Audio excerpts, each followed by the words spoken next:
లోకంలో మనం చొరవ, చురుకు, ఉత్సాహం నిండిన వ్యక్తులు కొంతమందిని మనం గమనించినట్లయితే సున్నిత మనస్కులుగా ఉండరు వాళ్ళు. అంత సున్నితత్వం వాళ్ళు పెరగదు. బాల్యం నుంచి ఆ పరిస్థితి ఉంటుంది వాళ్ళకి. అతి తేలిగ్గా చిన్న చిన్న విషయాలు పట్టించుకోరసలు. దాని గురించి బాధపడే పరిస్థితే ఉండదు. దాన్ని వెంటనే అసలు లెక్క చేయని కాడికి ఏమాత్రం గూడా వాటిని మనసులో పెట్టుకునే అవకాశం లేదు. ఆ క్షణమే మర్చిపోతూ ఉంటారు. ఆ క్షణంలో వింటారు, ఆ క్షణంలో వదిలేస్తారు. ఆ మాటని గాని, తిట్టు గావచ్చు, లేదంటే ఆ సంఘటన గావచ్చు. కానీ మిగిలిన వ్యక్తులు అలా కాదు. ఈ సున్నితంగా ఉండేటి వ్యక్తులు అలా కాదు. దాన్ని క్యాచ్ చేసేసి అది పట్టుకొని మనసులో పెట్టుకొని విపరీతమైనటువంటి ఆవేదన, విపరీతమైన బాధ పొందుతూ ఉంటారు.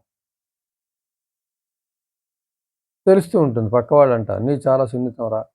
నువ్వు సున్నిత మనస్తత్వం. నువ్వు అలాంటి చోటికి రాబోక.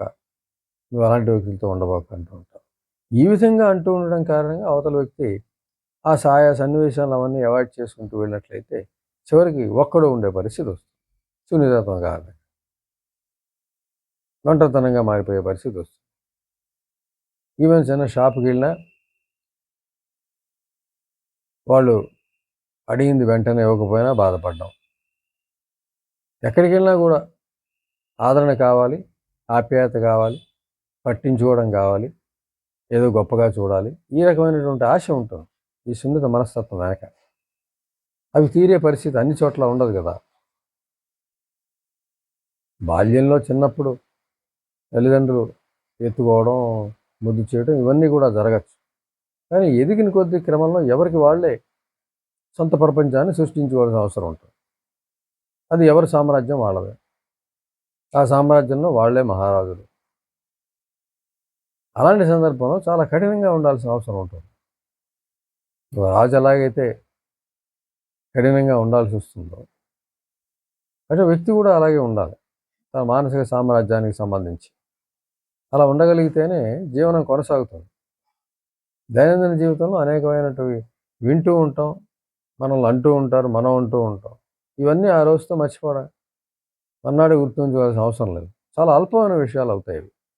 ఉదాహరణకు షాప్ దగ్గరికి వెళ్తాం. వాడేదో మనకు వస్తువు ఇస్తాడు. అది మనకి నచ్చదు. నచ్చనప్పుడు మళ్ళీ వాడికి ఇస్తే ఏమన్నా అనుకుంటాడేమో అని ఈ సున్నిత మనస్తత్తులు ఆలోచిస్తారు. తీసుకుంటాడో లేదో. కానీ కొంతమందైతే ఆ వస్తువుని తీసుకొచ్చి ఇంటి దగ్గర వాడితే వాడచ్చు, లేకపోతే వాడకపోవచ్చు, పక్కన పడేయచ్చు. మరొక షాప్‌లో కావాల్సిన వస్తువుని తెచ్చుకోవచ్చు. ఆ వస్తువు తెచ్చుకున్నందుకు బాధపడుతూ ఉండొచ్చు. అలా కాకుండా అదే షాప్‌లో నీకు సరైన వస్తువు ఇవ్వనప్పుడు, ఇది కాదు నాకు కావాల్సింది వేరేది అని అడిగి తీరాలి. అడిగితే వాడు విసుక్కోవచ్చు.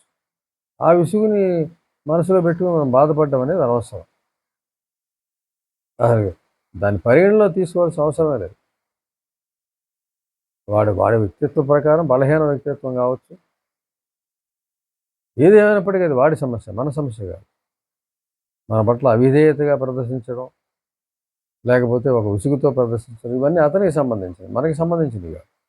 మనం బాధపడాల్సిన అవసరం లేదు. అది మన అగౌరవం ఏం కాదు. అవతల వ్యక్తి యొక్క ధోరణి అలా ఉంటాయి. సవాక్ష ధోరణి గల వ్యక్తులు మన చుట్టూ ఉంటారు. వాళ్ళ ధోరణికి మనం బాధపడడం అనేది అనవసరం. అంచేత మనసుని ఈ సున్నితత్వం నుంచి బయటపడేయాల్సిన అవసరం ఉంది. అందులో ప్రాథమికంగా మనం అర్థం చేసుకోవాల్సింది లోకంలో పలు రకాల మనస్తత్వాలు ఉంటాయి. అది వాళ్ళ సొంతం. దాన్ని మనం అధికంగా తీసుకుని మన మనసుకి సంబంధించి మనసులో పెట్టుకోవడం శుద్ధ అనవసరం. మన మీద ఒక ఖచ్చితమైనటువంటి ఒక పొరను ఏర్పాటు చేసుకోవాలి. ప్రతి చిన్న మాటని అది దాని నుంచి మనకు సేఫ్టీగా వచ్చేలాగా. అన్నీ పట్టించుకోవాల్సిన అవసరం లేదు. అది అవతల వ్యక్తుల మూడ్‌ని బట్టి ఉంటుంది, అవతల వ్యక్తుల ప్రవర్తన బట్టి ఉంటుంది, అవతల వ్యక్తుల సంస్కారాన్ని బట్టి ఉంటుంది. ఇవన్నీ కూడా డిపెండ్ అయి ఉంటాయి. 10 షాపులు ఎంచుకుని మనం వెళ్ళినప్పుడు 10 షాపుల్లోనూ అగౌరవం మనకు కలగదు. ఆ విసుగు కలగదు.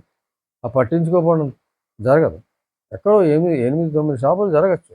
కానీ ఏ ఒక్క షాపులోనైనా మనకి మనస్తత్వానికి తగిన మర్యాద గాని, తగిన పద్ధతి గాని ఉండే అవకాశం ఉంది. ఇంచేత ఆ వ్యక్తి మంచివాడని మనం అనుకోవాలి. ఇది మన గొప్పతనం అనుకోకూడదు అక్కడ. అది ఆ వ్యక్తి సంస్కారవంతుడు కాబట్టి మనతో సవ్యంగా వ్యవహరించగలిగాడు. 1, 2 సార్లు అడిగినా కూడా విసుక్కోకుండా చూపించగలిగాడు. మనకి నచ్చేంత వరకు కూడా చూపించి, నచ్చిన తర్వాతే మనం తీసుకునేలాగా మనం ప్రోత్సహించాడు. అది ఆ వ్యక్తి సంస్కారం అనిగా మనం ఆలోచించాలి తప్ప, అక్కడేదో మనం గొప్పతనంగా మనం ఆలోచించడానికి వీల్లేదు. ఇంక మిగిలిన 9 మంది దగ్గర మనం అలా చేయలేకపోయాం. ఎందుకంటే ఆ వ్యక్తులు ప్రాబ్లమాటిక్ వ్యక్తులు కాబట్టి. ఆ వ్యక్తులు చూపించినటువంటి ప్రవర్తనతోటి మనం బాధపడ్డం అనేది అనవసరం. ఎదుటి వ్యక్తుల యొక్క సైకాలజీ గురించి మనం బాధపడ్డం అనవసరం. మనకేం కావాలో దాని గురించి ఆలోచించాలి తప్ప, ఎదుటివారి మనస్తత్వాల గురించి, వాళ్ళనే మాటల గురించి ఇవన్నీ ఆలోచించడం అనవసరం. అంత సున్నితత్వం అనేది జయించి తీరాలి. ఎక్కడి నుంచి వస్తుంది ఆ సున్నితత్వం అంటే మళ్ళీ మనం ఒకసారి బాల్యంలోకి వెళ్ళవలసిందే. బాల్యంలో ఇంట్లో నిర్లక్ష్యం జరిగి ఉండొచ్చు. ఎక్కువగా తిట్టుండొచ్చు, ఏసడించుకోవచ్చు. ప్రేమ ఆప్యాయతను సరిగ్గా ఇవ్వకపోవచ్చు. ఇద్దరున్న చోట ఒకళ్ళకి ప్రేమ అందించి రెండో వాళ్ళు నెగ్లెక్ట్ చేసి ఉండొచ్చు. ఆ నెగ్లిజెన్స్ మనసులో గూడు కట్టుకొని ఉండొచ్చు.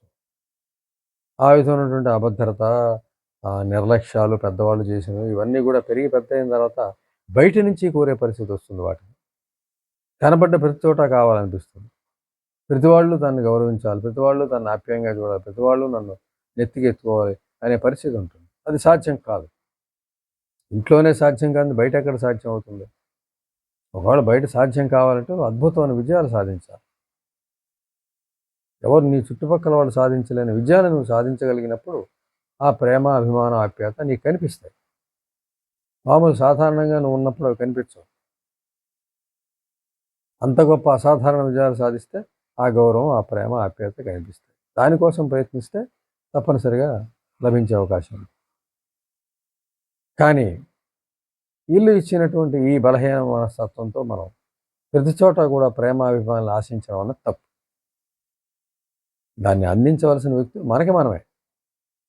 మనకు మనమే వాటిని అందించుకోవాలి.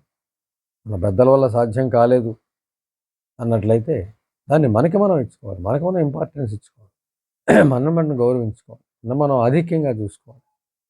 ఆ విధంగా చూసినట్లయితే సున్నిత మనస్తత్వం అనేది బాధించే పరిస్థితి ఉంది. ఎందుకంటే మనం చుట్టుపక్కల వ్యవహరించే వ్యవహారంలో ఏ వ్యక్తుల వాళ్ళ వ్యక్తిత్వాల సొంతం వాళ్ళు. అది మనకి సంబంధం లేదు. మనం వెళ్ళినా అలాగే ప్రవర్తిస్తారు, ఇంకోడు వెళ్ళినా అలాగే ప్రవర్తిస్తారు. అయితే నోరున్న వ్యక్తి దాన్ని ఎదిరిస్తాడు కాబట్టి కొద్దిగా తగ్గి మామూలుగా ప్రదర్శించవచ్చు. కానీ వ్యక్తి ధోరణి అయితే ఆ విధంగానే కొనసాగే అవకాశం. కొద్ది కఠినంగా యువతల వ్యక్తి ఉండగలిగితే, అడగగలిగితే, పోట్లాడగలిగితే ఆ వ్యక్తి తగ్గచ్చు. మామూలుగా మాట్లాడచ్చు. యువతల వ్యక్తి యొక్క నోరుని బట్టి. అంచేత అలా అడిగే పరిస్థితిని కూడా క్రియేట్ చేసుకున్నట్లయితే సున్నిత వ్యక్తులు తప్పనిసరిగా కోరుకున్న గౌరవాన్ని, కోరుకున్న మర్యాదని పొందవచ్చు. ఏది ఏమైనా కూడా సున్నిత మనస్తత్వం అనేది మంచిది కాదు. అది మనకి మనమే బాధించుకునే పరిస్థితి వస్తుంది. అంటే బయట బాధ లేకపోయినా మనసులోనే బాధని క్రియేట్ చేసుకుని బాధపడాల్సి వస్తుంది. బయట నుంచి బాధ లేదు. ఎవరినో ఒక జడ్జిని వేసి ఒక సంభాషణ జరిగింది, ఇతను బాధపడుతున్నాడు రైటా అంటే ఖచ్చితంగా తప్పని చెప్తారు. వ్యక్తులు పలు రకాల ధోరణిలో ఉంటారు. ఏవో మాటలు మాట్లాడతారు. వాటిని మనం సీరియస్‌గా తీసుకొని మన మనస్తత్వంతో ఆలోచించి బాధపడడం అనేది శుద్ధ అనవసరం. చేత ఆయా వ్యక్తుల ప్రవర్తనల గురించి మనమెందుకు బాధను పెట్టుకోవడం, మనమెందుకు ఆవేదన తెచ్చుకోవడం అది కరెక్ట్ కాదు.